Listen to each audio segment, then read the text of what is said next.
Well, I can, with your phone, I can put All to right. the computer with my cable. So after I did Live on Pentecost, Tell me when to record. I dropped my pick on the ground. What did you do? I thought you didn't need it. Spectrum. This is the part of the show where the musician looks for what he dropped. Well, your pick, I think I almost... what color is your pick? It's the best color, black. Illumina. Whoa. You said you didn't need a pick.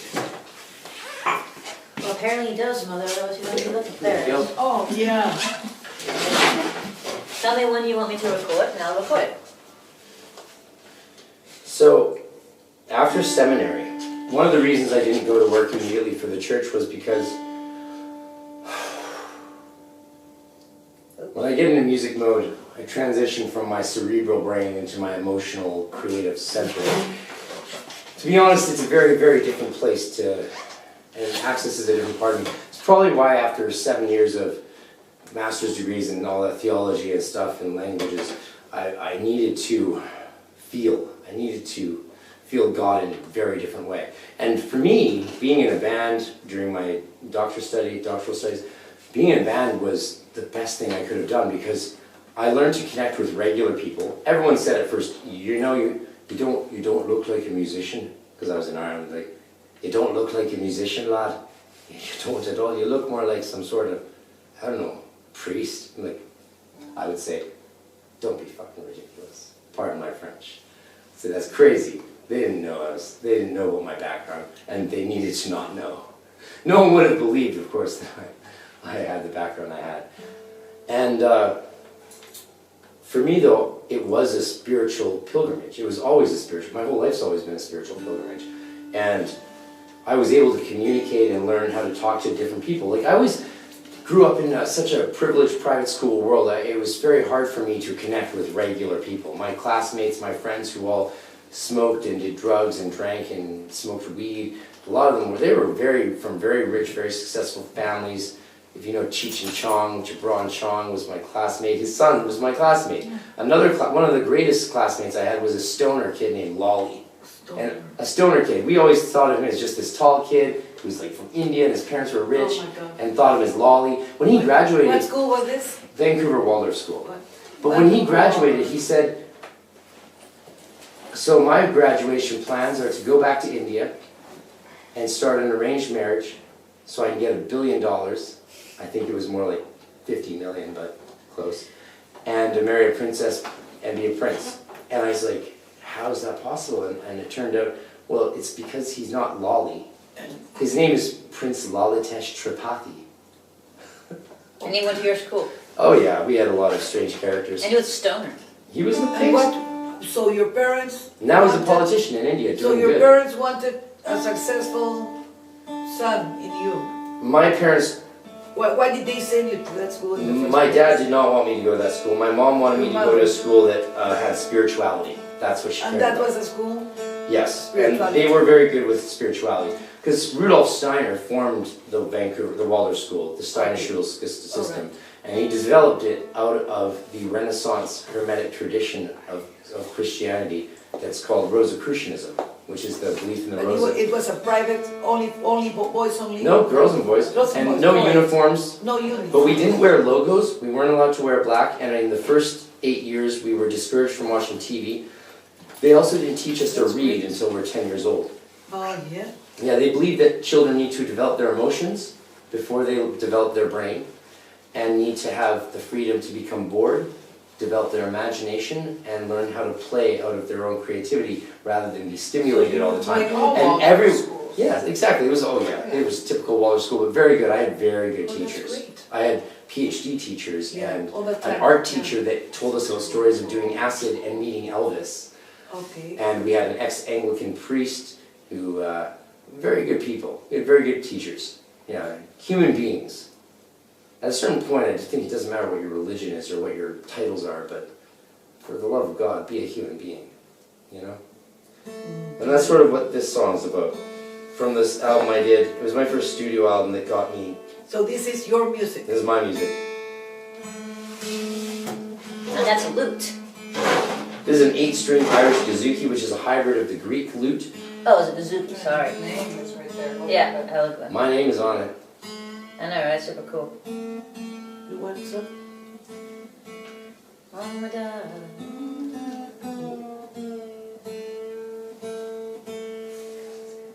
Oh, tengo otro, tengo otro. I want to go to Florence with Florence.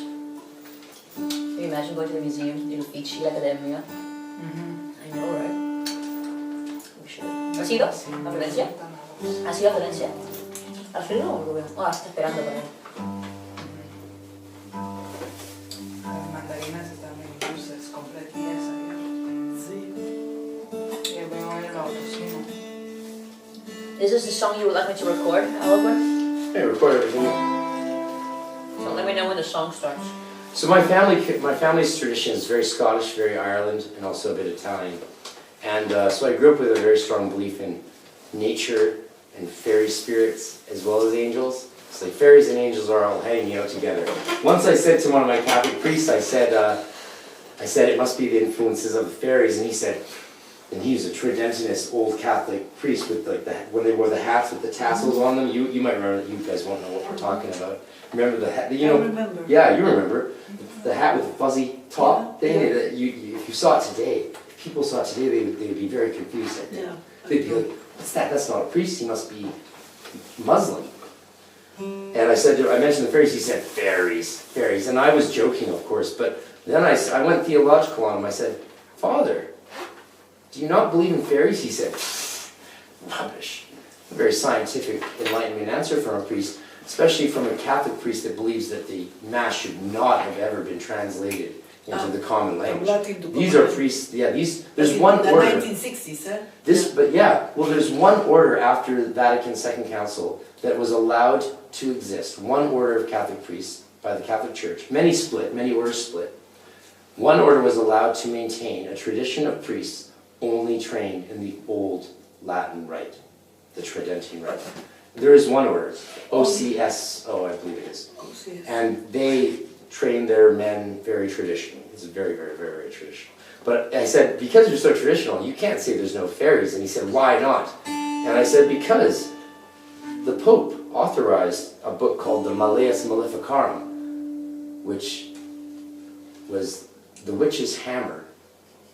And it was a book of exorcisms and Catholic spells and rituals just to banish fairies and cleanse witches and cast out demons.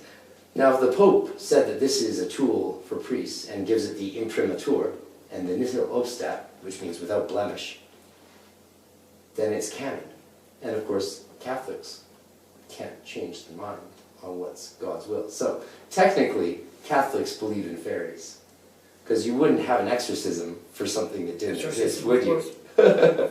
It's one of those things. It doesn't matter if you really believe it or not, but it's one of the fun things that I think about the Catholic theology that I love. It just makes it fun. And you know, all my favorite priests. In Dublin, I'm meeting with a Franciscan priest, very well-known scientist, named Dermot O'Murhu. And his books on ecological theology, cosmic theology, and quantum theology are revolutionary. But he spent his whole life working in the poor areas of London, just with people on the street and people without money and hope. Fascinating man, and I look forward to our breakfast together before I fly to Dublin on the 6th.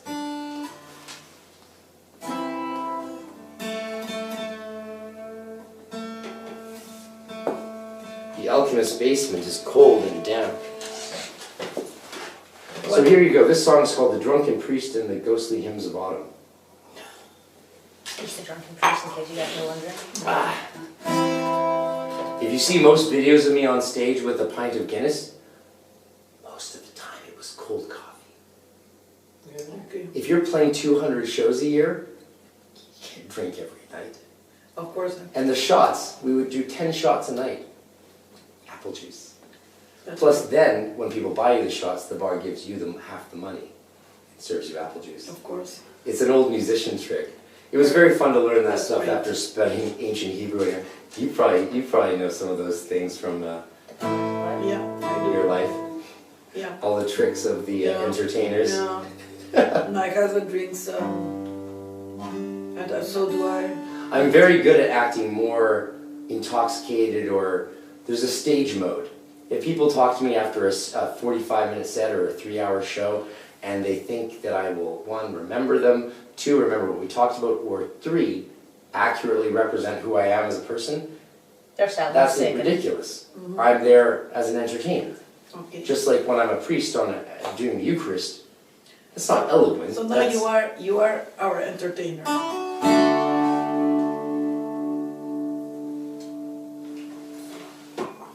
The drunken priest. The drunken priest.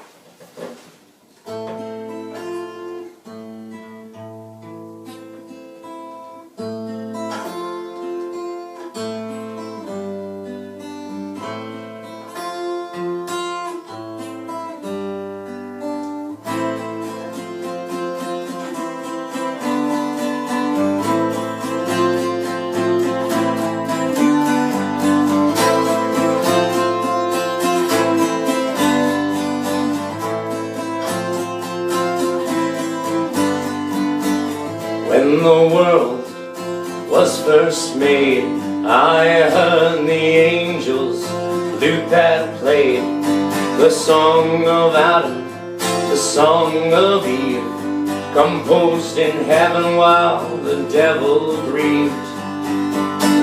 It's whispered in the wind, you know, written in the stars of old, heard from every drunk priest call in the streets of Donegal. In the streets of Donegal. An old man came to see me. There's whiskey on his breath. The priest of Donegal concurs with life or death. I want to know the stories, the myths they hide away, of Jesus, John, and Judas, and the fairy masquerade. I think I know why we drink, yeah. Life's too hard when you think about the troubles and the wars. Our politicians who act like whores, who sell our souls for wine and bread, for profit margins and fashion trends. It's whispered in the wind, you know, written in the stars of old, heard from every drunk priest calling the streets of Donegal, in the streets of Donegal.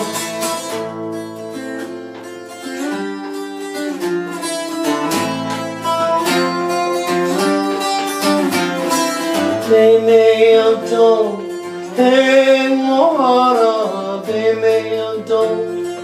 Tengo Krisha, baby, tengo story, baby, tengo cloud. A drunken priest married me to my love secretly. Her father never knew a thing until he found her wedding ring.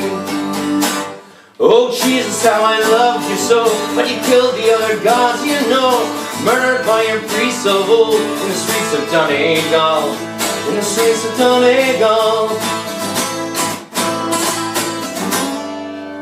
We make our myths to stay alive, 'cause when myths fade, it's then we'll die. I want to hide here in the west, in Donegal, where my heart's at rest.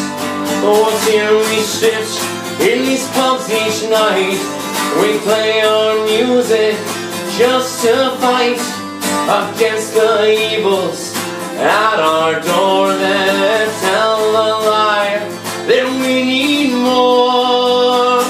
It's whispered in the wind, you know, and written in the stars of old, heard from every drunk priest calling the streets of Donegal, in the streets of Donegal, in the streets of Donegal, in the streets of Donegal.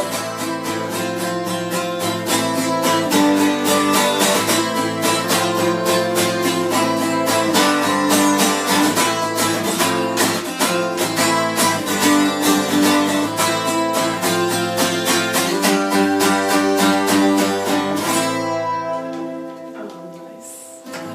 Thank you. Now the story behind that is when the Protestants took over Ireland. Yeah, you've heard about the Troubles. Sadly, I wish none of us had. Especially given the fact that we might soon have a wall between Northern and Southern Ireland again. Yeah. And as the Irish recently on the news, they interviewed a bunch of people from both sides of the walls, and do you know what they all said? If you put a wall up between North and Southern Ireland, people will shoot at the wall. And they'll shoot at the people on the wall, and they'll bomb the wall, and they'll bomb people near the wall, and businesses near the wall. It's a fact. It's just a fact. So hopefully that doesn't happen. So this is a prayer for that to not happen. The discalced Irish priests, you can record this. The discalced Irish priests, Catholic priests, were sent out of their churches. The churches were all taken over. Similar to the stripping of the altars by the King of England when he cut off from the Pope of Rome. The Pope of Rome. The Pope. Part of it was a cash grab for the money and gold that was in the churches, and they said, oh, well, we don't need gold in our churches anymore. Well, of course you don't need gold in the churches because you want the gold. And to be divorced, of course, again. But the Catholic priests, where did they go? They didn't just vanish into thin air. They didn't rise into heaven like the Virgin Mary. They went into the forests, and they lived in the wild, in the wilderness.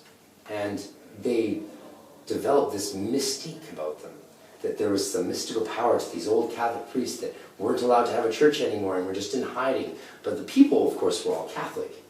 The people were still Catholic, so they had this superstition that those priests had magical powers. And that is the story of the drunken priest. Because there are stories of the priest blessing and cursing people. There's stories of the priest coming to sick women and healing them when they're pregnant and blessing them. Stories of them seeing a man on the road who's been robbed and healing his broken leg with their hands. And there's stories like this. No, the drunken priest came into the bar one day, and he said to the lad, you see that bottle of whiskey? Give it to me. And the lad said, oh, no, I can't give you that bottle, Father. No. And the priest said, well, then you're going to wake up tomorrow, and you're not going to see it, or anything at all. And the next day, the boy woke up, and he was blind. And the drunken priest came back, and the boy heard the priest's voice. He said, oh, Father, I'm so sorry, please cure my blindness. The priest says, well, you give me the bottle of whiskey, and I'll heal your blindness. And the priest said, the boy says, of course, Father, I'll give you the bottle of whiskey. And the priest healed his blindness and went home with the whiskey. And if you're living in a forest, it's hard to not understand that. And that is the stories. These are very rare stories in the northwest of Ireland in a place called Donegal. And it's a beautiful place. It's actually not part of the same tectonic plate as the rest of Ireland.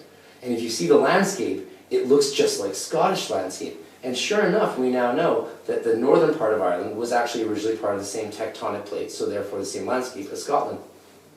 Yeah. Fascinating. Science.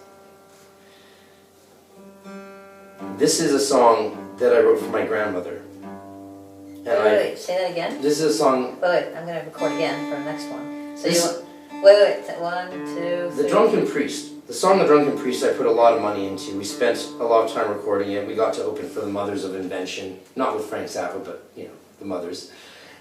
I didn't know who they were, of course. Being a good seminary student. And it was meant to be the hit. And it did get us the big shows in the radio play. Are you going to film? I'm going to film, but you said it's a song for your grandmother, so... About the song for your grandmother. Yeah. Yeah, so... So this... Wait, hold on, because I stopped right before you said that, so when I say... It's okay. We'll fix it in post-production. Well, I stopped, so how about you say the song for your grandmother? I can't believe neither my computer, the phone, or... I got it, just say So this... strange. Okay. So strange. Well, I got this.